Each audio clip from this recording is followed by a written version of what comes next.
구글 코리아에서 인턴십을 저는 마케터로 했었고, 행정학을 이제 서울대에서 공부했을 때 이제 한국예술종합학교라는 것은 이제 4년 내내 배웠던 것은 연극, 아니 왜 거기까지 갔다가 갑자기 이런 활동을 해? 라는 질문 되게 많이 받았거든요.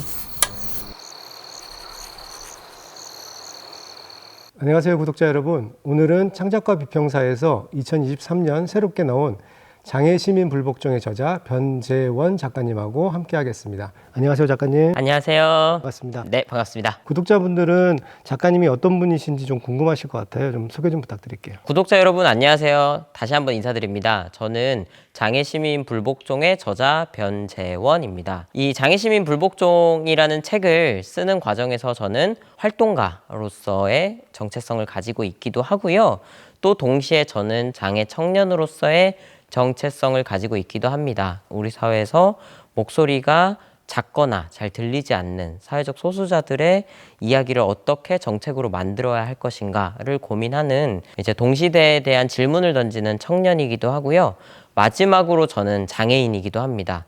생후 100일 때 의사의 의료사고로 인해서 장애인이 이제 되었고요. 그래도 언제나 발랄하게 돌아다니면서 전국을 방방곡곡 다니기를 좋아하는 장애인이기도 합니다. 저희가 제작하는 데가 부산인데 사시는 데하고 좀 멀어서 내려오시는데 좀 많이 힘드셨을 거예요. 사실 아침 출퇴근길은 제가 버스나 지하철을 못 타거든요. 오전 5시에 바로 그냥 알람을 맞춰서 깨고 장애인 콜택시를 누르고 그리고 나서 기다리다가 한 1시간 40분 에서 2시간 정도 기다리니까 배차가 됐어요. 그래서 그걸 딱 타고 왔는데요. 이게 굉장히 운이 좋은 거죠. 왜냐하면은 이게 안 잡히면 정말 못 올 뻔도 했다. 이렇게 솔직히 말씀드릴 수 있을 것 같습니다. 예측 불가능한 건가요? 네, 이게 뭐 언제 잡힐 거다. 그래서 몇 시에 제가 집에서 탈 수 있을 거다라는 정시성의 개념이 전혀 없기 때문에 그냥 계속 그 전날 밤부터 기도하면서 잤던 생각밖에 없습니다.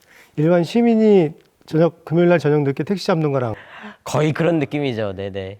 책 표지가 조금 다가가기 좀 힘들게 돼 있어요. 그쵸. 창비에서 너무 좀 시리어스하게 좀 하는 것 같아요. 그 이야기 저도 너무 이게 감사한데 사실 제가 이 책 제목을 어떻게 질 것인가라고 하고 싶었어요. 처음에는 제가 500일간 전장현 활동을 하고 누군가 저 사람들은 대체 무슨 꿍꿍이를 갖고 있는 사람이야?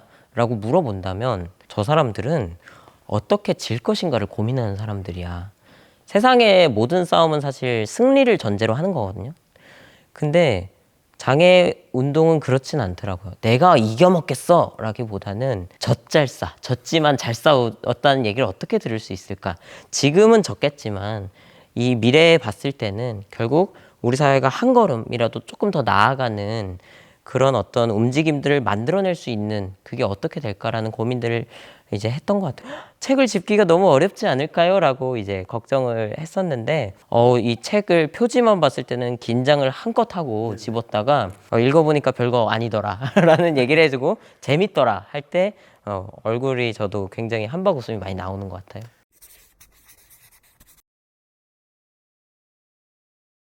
전장현에 들어가서 활동하게 된 게 굉장히 좀 인생 살아오시면서 그냥 특별한 일이었다는 걸 좀 짐작할 수 있을 것 같은데요. 네, 저는 사실 저희 부모님이 제가 의료사고를 겪고 나서 많은 장애인과 장애인 부모님들의 관계가 이럴 것 같긴 한데 유독 그런 걸 되게 많이 저한테 강조를 하셨어요. 너는 꼭 극복해야 된다. 그리고 너는 남들보다 더 성공해야 된다.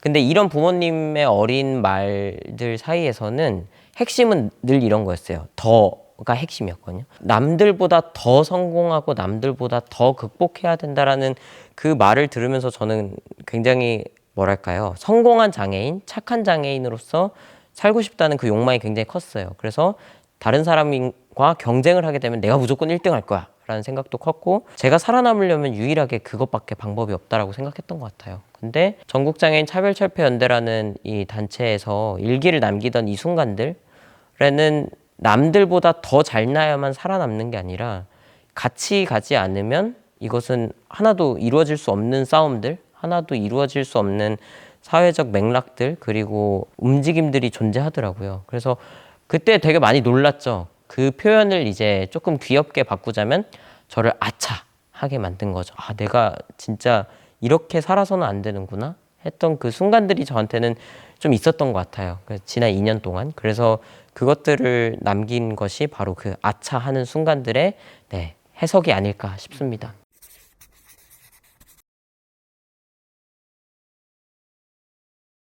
전장현의 박 대표님을 만나는 게 굉장히 큰 의미를 가졌던 이유가 있을까요? 다른 사람은 다 안 돼도 나까지만 좀 어떻게 안 될까? 나까지만 좀 입장을 시켜주면 안 될까? 뭐 이런 마음들. 사회가 어떻게 흘러가는지는 중요하진 않고 나까지만 어떻게 좀 예외적으로 이렇게 좀 인정받았으면 좋겠다라는 그런 마음들이 솟구칠 때가 있어요. 어떤 수업을 가고 싶은데 강의실이 4층에 있어서 접근하지 못하는 것도 저에게는 굉장히 부조리한 일이었지만 밖에서 봤을 때는 어떤 항의하는 것 이런 것들이었죠. 근데 그 당시의 목표는 사실 엄밀히 말하면 모든 장애인이 공부할 수 있는 강의실을 갑시다는 아니었어요. 그것보다 더 중요한 건 어떻게 나까진 좀 안 될까요? 라는 의미가 더 강했던 것 같아요. 그래서 겉으로 봤을 때는 장애인이 입장할 수 없는 학교에 대해서 목소리를 높였던 건 맞지만 그 근본적인 어떤 목표는 달랐던 것 같아요. 이건 더 이상 나까지라는 얘기가 아니라 장애인 모두가 같이 접근할 수 있어야 된다. 가령 이동권이라고 한다면 장애인 모두가 버스를 탈 수 있는 권리, 장애인 모두가 지하철을 탈 수 있는 권리. 그러니까 이렇게 생각한다면 더 이상 저의 어떤 목소리의 주체는 나가 아니라 우리가 되는 거죠. 그래서 이게 저한테는 굉장히 큰 경험이었고 박경석 대표님을 만났을 때 그 전환이 생겼던 것 같아요. 왜 장애인들은 차별받아야 되는가라는 조금 더 넓은 지점에서의 그 고민들이 시작되었던 것 같아요.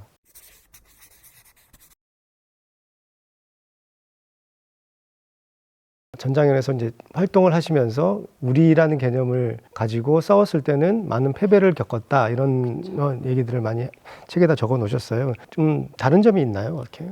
네, 굉장히 다른 점이 많은데요. 나까지 입장시켜 달라는 걸 저는 그 책에서는 4글자 인정투쟁이라고 말을 만들었는데요. 인정투쟁은 사실 착한 가게 주인, 싸움을 주저하는 상대방을 만나면 쉽게 해결됩니다.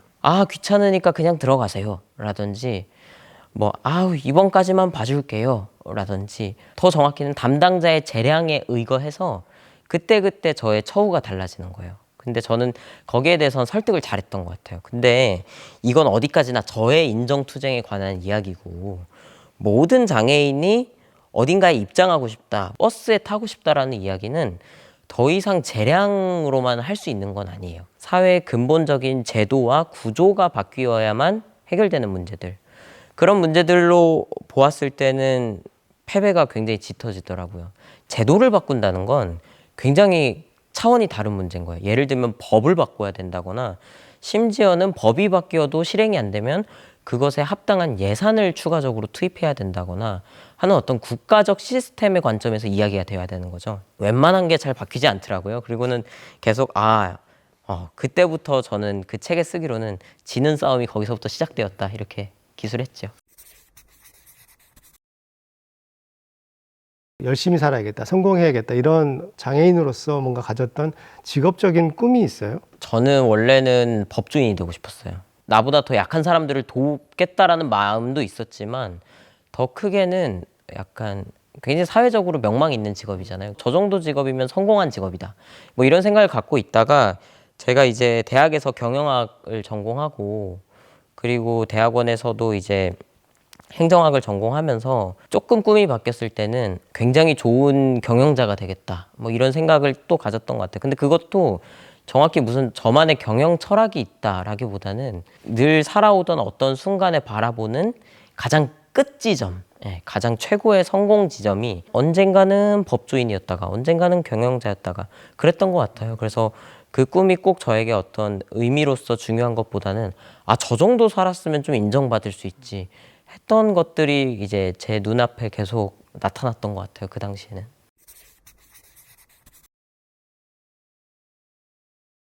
비장애인인 사람이 보더라도 굉장히 탄탄하게 여러 가지 경험들을 하시면서 했는데 포기를 해야 되지 않을까? 전장애인 활동을 하게 되면 이런 두려움도 좀 있을 것 같았는데요. 그게 좀 동전의 양면 같은 건데요. 그러니까 한편으로 생각하면 포기한다라고 생각할 수 있고 또 한편으로 생각하면 응용한다라고도 생각할 수 있거든요. 근데 저는 나의 스펙이 여기서 응용된다라고 생각했던 지점이 있었어요. 예를 들면 이제 한국예술종합학교라는 것은 이제 우리나라에서 이제 가장 좋은 국내 예술 대학 중 하나인데 거기서 제가 4년 내내 배웠던 것은 연극이거든요.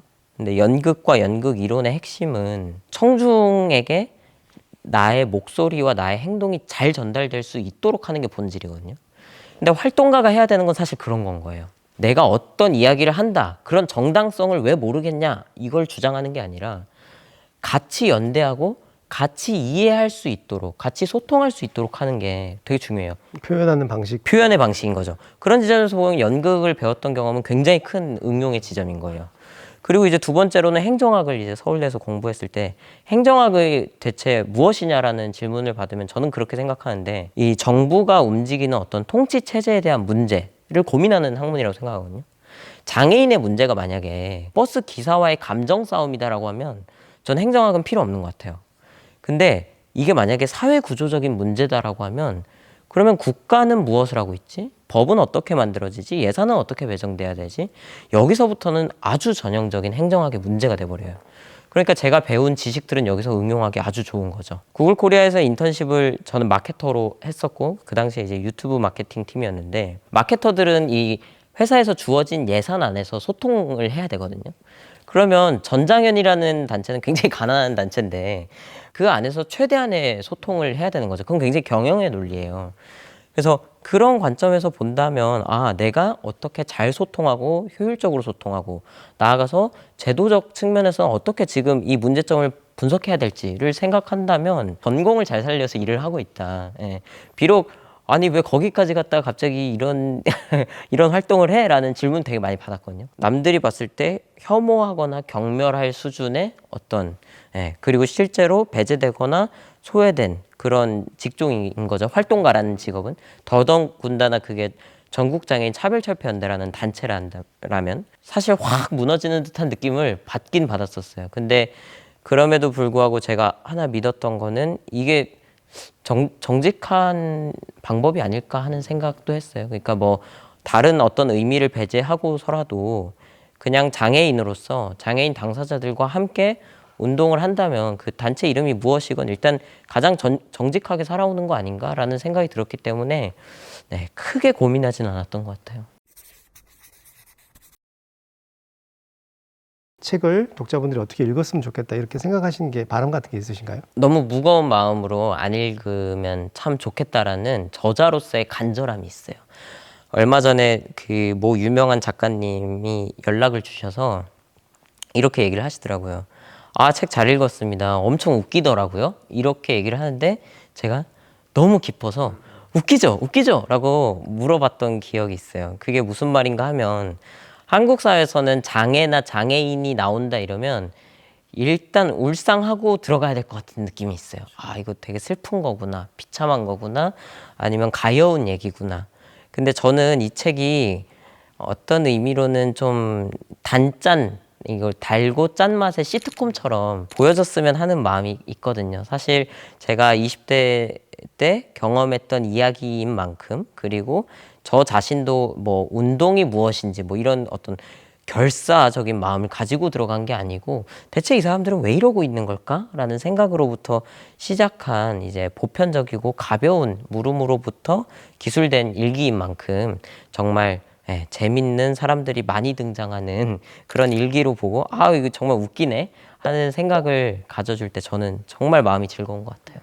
같은 시대를 살아가는 각각의 흩어져 있는 청년 장애인들에게 작가님께서 한번 말씀을 좀 해주실 게 있다면요. 장애인으로서 살기 가장 힘든 그리고 가장 고민이 많이 되고 처절한 순간이 저는 10대, 20대라고 생각 들거든요. 왜냐면은 이렇게 많은 사람들의 체력이 확 급증하고 몸의 변화가 나타나고 또래들과 끊임없이 어울리는 시기인데 내 몸은 왜소하고 그대로고 심지어는 아프고 그리고 어울리지도 못하고 이런 고민들을 많이 갖고 있을 거라고 생각해요. 그래서 나는 과연 다음 라운드로 진출할 수 있을까? 난 여기서 탈락하고 마는 게 아닐까? 생각하는 어린 날의 저와 같은 이제 장애인 친구들이 많을 거라고 생각이 드는데 여러분이 살고 있는 사회는 서바이벌 게임이 아니에요.